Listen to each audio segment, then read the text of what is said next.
Americans for Prosperity is committed to breaking barriers across the country, and Americans for Prosperity is growing across North Dakota.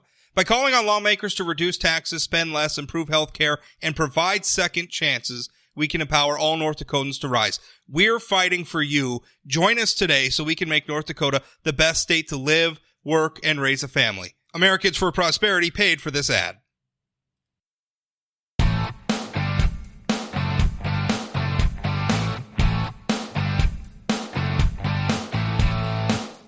Scott Davis is my guest. He is North Dakota's Indian Affairs Commissioner under Governor Doug Burgum, and he held that position as well under Governor Dalrymple. And did you hold that under Hoeven? When did you come in, Scott? I'm forgetting now. Yep, that's correct, Rob. Started with Hoeven in 2009. 2009, so all the way back to John Hoeven, Jack Dalrymple, now serving under your third governor, Doug Burgum, as our Commissioner of Indian Affairs. Now, Scott, I wanted to have you on. I wanted to talk with you a little bit about something. Everybody in North Dakota is familiar with the casino businesses on that our tribal communities run. Probably because a lot of them have visited. They're great places. They hold great concerts. I'm not much of a gambler myself, but I've been to some concerts at some of them, and they're fun places to visit. And they offer other amenities, a lot of like hunting, fishing. It's not just about gambling, but it's fair to say, I mean, they are casinos, right? So gambling is a big part of the business. And the legislature made a change recently because there is gambling that's allowed in the state of North Dakota off the reservation. That gambling is charitable gaming is what it's called.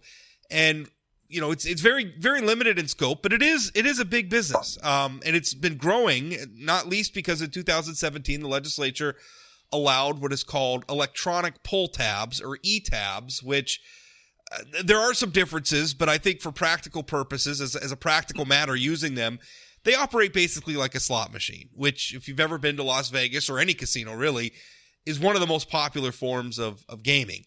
Not only has this increased North Dakota's revenues dramatically, according to numbers in a recent article by my colleague Natasha Rausch, we've from the 2 years before 2017 to the 2 years after 2017, we saw a roughly 52% increase in gaming revenues in the state of North Dakota. And pretty remarkable. I'm not sure people realize how much gaming revenue in North Dakota produces. I mean, it's closing in on $1 billion. It's over $837 million just in charitable gaming in the state of North Dakota. But simultaneous to that, it has eaten into the business on the reservations. And Scott, that's what I wanted to talk with you about. And first and foremost, tell us how do tribal, I think most people are familiar with the concept of tribal casinos. We understand why the tribes were able to present them with sort of their unique jurisdictional situation where tribes have a sovereignty. But how are these businesses typically run for people who maybe aren't really aware of the ins and outs and the relationships between the tribe and the casino? And I'm sure it varies from tribe to tribe, but typically, how do these businesses run, Scott? Yeah, well, first of all, Rob, thanks for letting me be on your show today. And yeah, good topic today. Obviously, one I've been watching very closely since the number of sessions I've been involved with during my time here at Indian Affairs. But basically, our casinos how they're run is they're very regulated. Regulated from the feds, regulated from the state. I mean, there's a lot of regulation from the tribes themselves, how they regulate things. So, the concept when casinos first came around, back when Congress approved that, there was this notion that they'd be run by mafia groups and all this craziness, and of course, obviously that's not the case. So you have a lot of regulation that the tribes, that the casinos adhere to. I just use the example of like FinCEN. FinCEN's a acronym or a word that is a financial network that is federal, that the tribal casinos have to abide by when you're paying out or you're gambling. There's a mechanism in place that watches these types of transactions. The other one I think that we look at is just the audits that happen, that occur through the compacts. The other stuff that is regulated is the making of the machines, whether they're class 2 or class 3, whether you're betting high stakes or class 2 where it's more just the Keno type of bingo type of games. So you have a lot of these classes that are outlined in law, federal law, and in state law when it comes to our gaming compacts in the state. So, and the tribes do very well with them. They do very well, very transparent with those type of compacts, laws with our state and the Fed too. But and that's a good thing. Sure. That's what it should be. Well, absolutely. Yeah. We want to make sure the games are fair. We want to make sure that the casinos aren't inadvertently or not being used to, say, launder money for criminal enterprises. I mean, there's a lot that goes into that. For the purpose of our discussion today, how important are the casinos financially to the tribes? Like how much, and I realize this probably varies from tribe to tribe, but because the tribes obviously, right, the tribe obviously owns the casino, so some amount of that revenue comes to the tribe for their communities. Is that right? Yep, exactly. So the reality of our casinos, Rob, is that they're created really for three purposes. One, for jobs. Two, for revenue that would be created through gaming, for revenue for our services to fund like elderly programs, education programs, infrastructure, to run programs for the tribe. And the other thing is that we don't get dividends or payout from casinos like compared to like Shakopee tribes or the other large casinos throughout America. So our casinos are very tight when it comes to revenue gained and also used for services that fund our tribal programs. So the other thing is the jobs. I mean, I have numerous family members that work at casinos. My brother used to work at the casino as a security guard. I mean, that was a job needed back home. So that's been the consistent revenue maker for our tribes, mostly all of our tribes. Like you said, some of the tribes are a little different, but make no doubt, these casinos are very, very important to the well-being of our tribes back home. So what happens? What has been the experience since the legislature passed the e-tabs and now obviously gaming off the reservation, the charitable gaming in off the reservations has increased pretty dramatically in North Dakota. In Natasha's article, she talked about Spirit Lake, and obviously this is just one example, but Spirit Lake's revenue, somebody there was talking about they saw a 42% decline in 1 year of gaming revenue. I mean, are the e-tabs eating into the gaming that's happening on the reservations? Are they eating in? I mean, is that a pretty unique, or I shouldn't say unique, is that a common experience among the tribal casinos in our state? Yeah, absolutely, Rob. Absolutely. Big time. I would say, across the board, anywhere from, 30 to, 45% of a loss going back to tribal revenue, gaming revenue back to the tribes. That's a big hit. That's a huge hit, because of these e-tab machines. And so that's the hard rub that our tribal councils, our tribal gaming managers, and the gaming commissioners are seeing. It's very concerning, Rob, of how these impacts have made. And I go back to the session, back in 2017, being part of that legislation.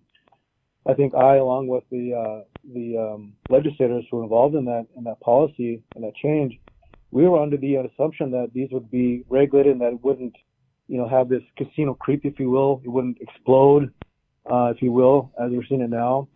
So it passed, with the understanding that it wouldn't impact, tribal gaming or impact, more gambling in the state, if you will.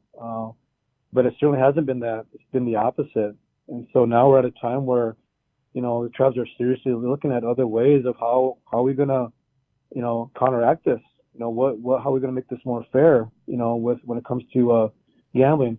And I think for me, Rob, as just a North Dakotan and, even for my city in Mandan where I work and I'm a city commissioner, I mean, I understand that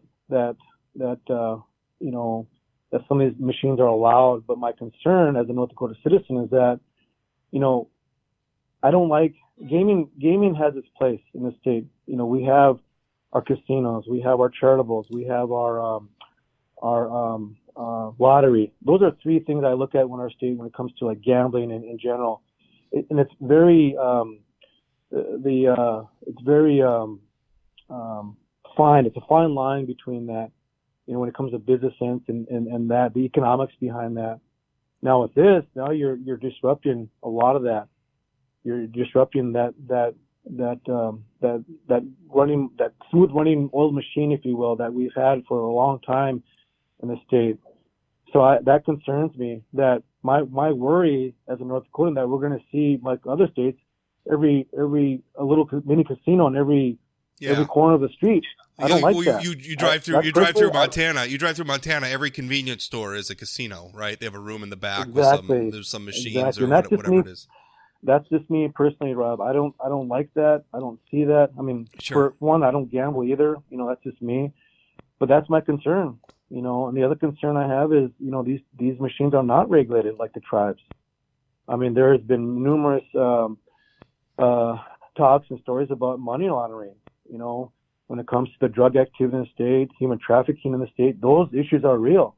Sure. So if you're the bad guy drug dealer that has thousands of dollars of cash in your pocket, well, how do you clean that money? Well, you go to one of these ETAP machines and you put in $100 and you play for a little bit, and then you ticket it in, ticket it out, give your ticket to the counter, cash it out. There you have clean money. That's my concern. Those type of things don't happen in our casinos, Rob. That's because we're regulated by the feds in the state. We have mechanisms in place to watch that stuff. And that's my other worry. Yeah. And the other worry, Rob, go ahead. The other worry, Rob, that I have is just when I watch, legislators, or the legislative process, and you have lobbyists that come and are for this stuff. And then you eventually figure out who's behind this, right? Sure. And in this case, it's a company out of California who's flipping the bill for this stuff. Right. And again, as a North Dakota citizen, I'm always been opposed to having outside companies, people with large bankroll monies coming in and affecting our votes, our referendums, and we've seen it through medical marijuana. We've seen it through cruelty to animals. We've even seen it through our pipelines. The protests. So there's been countless examples of where outside groups, entities have come in and heavily paid for votes, if you will, to influence, our voters and our referendums. And I've never liked that, Rob. And again, that's me personally. Sure. But in this case, I'm kind of seeing the same thing when it comes to this ETAB. They're well funded. That's what I can say. I know they're well funded, and I just have concerns about that. I think everything that you're bringing up is a fair criticism and a fair point and worth debating. Zooming out though a little bit, one reason why the reason why the tribes were able to open casinos in the first place is they stood on their jurisdictional sovereignty, right? They said, we are sovereign nations, even though the state of North Dakota at the time may outlaw gambling. Now, we've obviously loosened things quite a bit since then. Even though the state of North Dakota outlaws gambling, the Spirit Lake Nation, or the three affiliated tribes, or the Turtle Mountain Reservation, we can make our own decision about whether or not we want to allow gambling, and we do want to allow gambling, and so they've done that. The state of North Dakota is also sovereign, though, and we're neighbors and everything, but there's nothing that stops us. I mean, essentially, the tribes are taking advantage of gambling prohibition, right? The state, for the most part, prohibited gambling. Therefore, the casinos, there was an opportunity for the tribes, and they've taken advantage of it. More power to them. But if North Dakota ends its prohibition on gambling, loosens it, I guess, in this case, I mean, aren't we essentially exercising our sovereignty in the same way that the tribes did?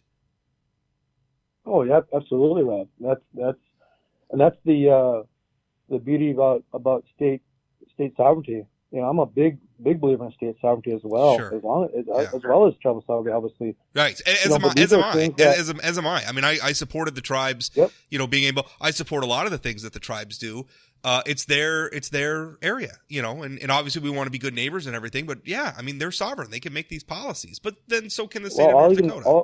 Rob, I'll even break it down to my own city. I mean, there's things about my city of Manna that we want to have control over versus the big brother of the state. So, sure. Sovereignty trickles down even to the local level with home rule charter and all those things too. But the beauty of this, I think, too, is that there is opportunity here, Rob, between two sovereigns to renegotiate something. And I don't know what that means yet, but, I think there are ways where we can fix this, not so much fix it or compromise on something. And course, that's what I do, in my Oh, role. But absolutely. I think looking at both sides, looking at what the charitables need, because obviously the charitables are a big player in this too. We want to keep the hockey clubs and the fire stations well funded. We need support for that. We all need that. So we need to include them on this discussion.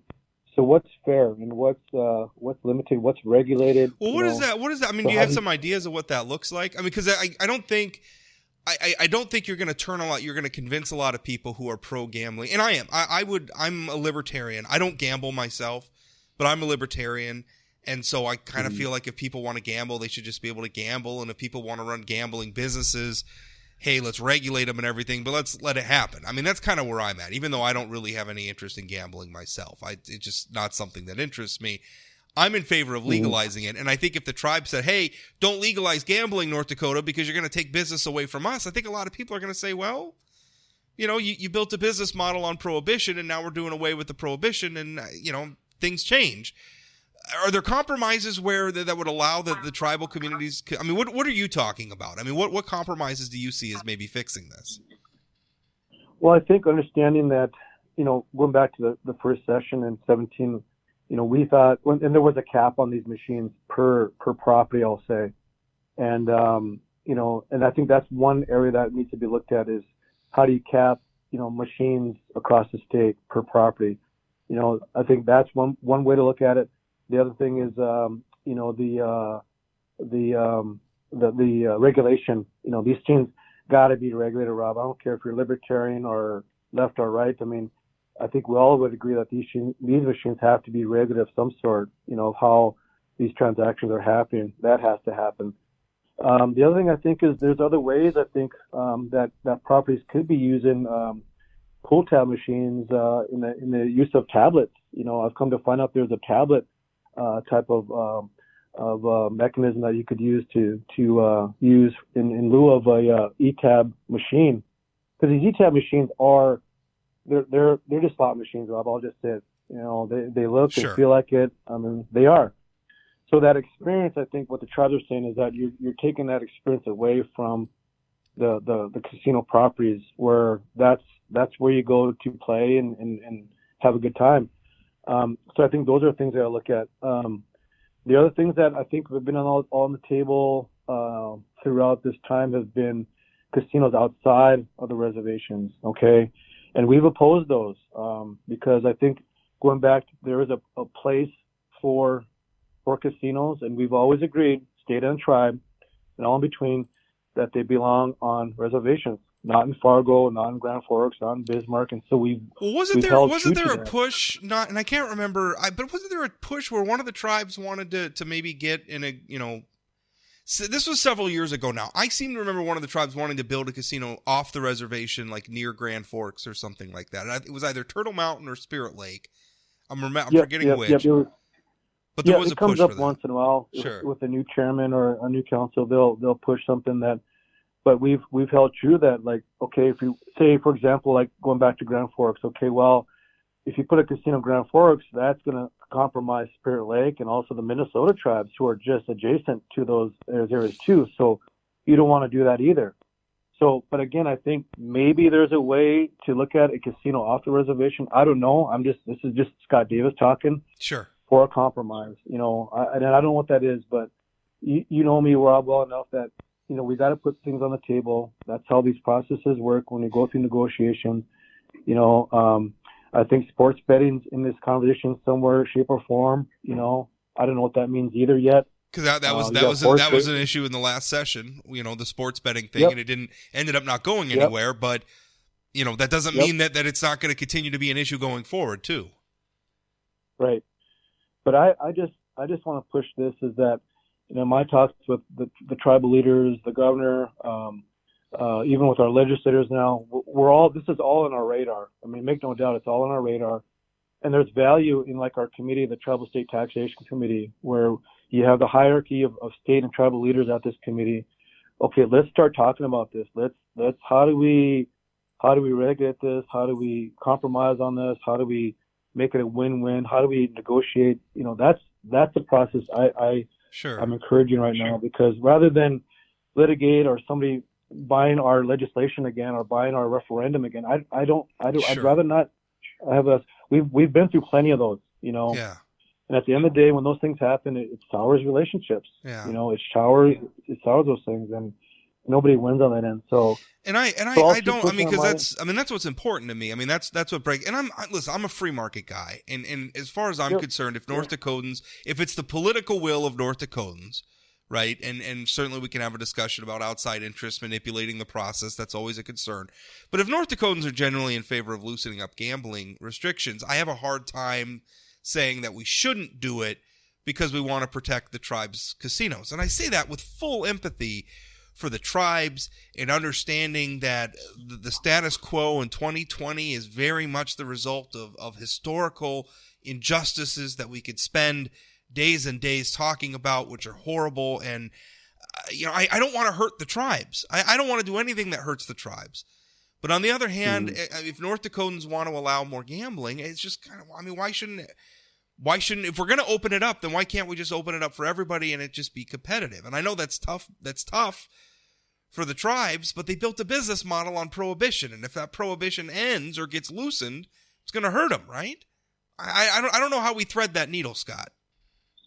Yeah, those are all good points, Rob. Stuff that I watch and ponder about myself quite a bit. How do you reinvent your business plan, your business model from time to time, every 3-4 years? You're kind of told to do that. You got to keep up with the Joneses, the Vegas style, thing from sports betting, different games. I mean, there's always something out there that's different, that's new, and, aside from just gambling, the tourism, tourism is a big thing in our state, big thing with our tribes. Absolutely, yeah. That destination, hunting and fishing. It's always like in Sandrock. I mean, we have tons and tons of hunters that come down there, and guess where they stay at? They stay at the casino. Yeah, and that's a good thing. It's a beautiful facility. We want to keep that. Standing Rock is a beautiful community. I mean, not just the communities themselves, but also the land. Oh my God, the land. Have you ever been there? Fort Berthold, beautiful part of our state. Turtle Mountain, beautiful part of our state. There's reasons to go there, and obviously the gambling enhances it, makes it a destination. So that's an advantage the tribes have. They've created destinations. They have venues there. They can have conventions. They can have concerts. But obviously, I understand. Were you expecting ETABs? I was not expecting ETABs to be this popular. When I saw that there was a 52% increase in gaming revenue in the state of North Dakota, I was shocked, Scott. I had no idea that it was going to be that popular. I agree, Rob. I agree. And I think that's where, I don't want to use the word duped, but I've heard that from some legislators that we've kind of been duped in this, believing that it wouldn't explode as it did or as it is now. And sometimes I would agree with that, because again, I'm not in that, I don't have the expertise of gaming, of all that type of business, because, it's just not what I do or what we do. So you kind of believe sometimes what people are saying at times, and in this case, it's not turning out to what we expected. So I'm confident that a lot of our state leaders are really looking at this, taking a serious look at this. Obviously, our tribal leaders are looking at this, of how do we, reel this in and get a better grasp on it, of what this means, and make it fair, make it fair for everybody. Well, and again, back home, Rob, that's all we got, that's all we got. And I can't, when you're having a quarter 40% drop of revenue of income coming to our tribe, where else are we going to go for that? Yeah. That's some serious stuff we got to look at. So when you think about it, it'd be like North Dakota losing 25% of our oil taxes. When you consider that, some of the estimates I've heard is oil taxes make up about 60% of North Dakota's overall revenues. If we lost 25% of that, holy cow. We'd be in a mess. It's and that's a good point. When prices dropped, we all experienced that. Sure. Whether tribal or non-tribal, farm prices, egg prices, commodity prices. We experienced that. But so again, how do you rebound from this? How do the tribes rebound from this? From these dips? That's what we got to do collectively. And I really think, Rob, we're in a good place to do that. Our tribal relations haven't been this as strong in a long time. We've experienced which is remarkable coming through after the pipeline protests, which I think you and I talked a lot during that time. It hurt the relations between the tribes and the rest of the state. It really did. and to be able to say now it did, and that they're so much stronger is remarkable. And that's the good word. It did, but now today they're stronger than they ever been before. Right. Look at our conference we had 3 weeks ago. Record turnout, coldest days of the year. Record turnout from tribal leaders, federal leaders, state leaders, all pretty much saying the same thing, thinking the same thing. How do we improve relations? I mean, that's a good thing. And like my chairman down in Stanrock, Chairman Faith, we can agree on 80%, 90% of things, but the 20%, the 10% things we don't agree on, let's figure it out. Right. Let's figure it out. Yeah. And this is one of them. And that's where I'm confident that we'll get through this. We'll find a way. We always do. We'll find a way to make it right and make it fair for everybody. Last question, and this is, and I don't want to be just blindingly obvious, but part of the equation here is to diversify, right? So that the tribe isn't so dependent. This, much as part of the solution for the state of North Dakota is to diversify our state's economy, so we're not so dependent on oil tax revenues. I mean, that's part of the solution for the tribe too. Is how do we get to a place? And again, easier said than done. Generations of North Dakota politicians have been talking about how to diversify our economy away from energy. Energy and agriculture are wonderful, but how do we do more so that it's a bigger pie and there's more slices? And if one area is suffering, the rest of it can hold you. I mean, that's got to be part of the discussion for the tribes as well, right? Oh yeah, the government staff, commerce team we've had lengthy talks with tribal leaders about other ways of economics, economies of scale for the tribes. I mean, using MHA, for example, with petchem, that's on the table with all the flaring up there. Yeah. We look at other, large land-based tribes that we have with ag, with hemp, with, things that our biodiesel factories need in egg products, with that. There's a lot of discussion on that, and maybe a lot of people don't see that, but I guarantee you, Rob, there's a lot of movement on trying to diversify our economies, not just North Dakota, but in getting away from the dependency of casinos.